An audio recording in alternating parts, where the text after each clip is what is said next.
मैं कह के गया कि आप ना अंगूठे लगवाएं, इसने अंगूठा लगवाया तो कहना लिख लिया है, यानी कि वो आप चेक कर लें, काफ़ी पे लिखा हुआ है सब कुछ। आज तक आपने इन्फॉर्म नहीं किया, मैं साथ लेके अजमत साहब को फौरी बता दिया था, इन्फॉर्म नहीं किया। उस बंदे को भी बताया।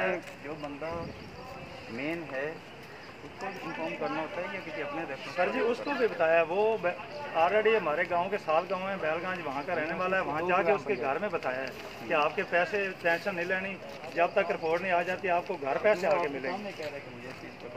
सर उसे बुलाएं, अभी मैं उसे बुला लें, उसके मुँह पे आपके बुला लेता हूँ। अभी तक ही उसने चाचा जी इधर आना, यहाँ पे कंफर्म हुआ है कि वो अजमतुल्लाह शाह साहब। चाचा जी इधर आओ। हाँ जी, हाँ जी। ਤੁਸੀਂ ਆਪਣੇ ईमान नाल गल करनी है कि परसों ਤੁਸੀਂ ਜੇ ਲਿਆਏ ਜੇ दोबारा, मैं ਤੁਹਾਨੂੰ ਕੀ ਕਿਹਾ ਹੈ ਗੱਲ? फौजी वाली गल किस तरह है वो दसो।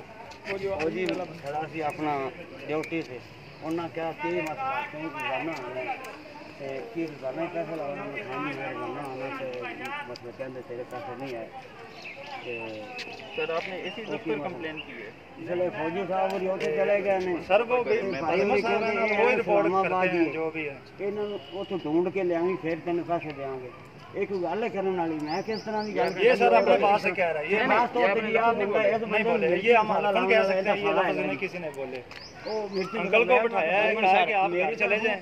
इन्हों फोन कर दे कि मेहरबानी करे मैं गरीब बनना, इस बंदे ने मिर्च मसाला ला के गल की और शाह साहब ने वो गल नोट कर ली। उनके तहत इन्हें मैंने इन्ने दिन रखा जख्म जुत्ती ला के जख्मी हो गया टोट टोट से। पहले टोट टोट मैं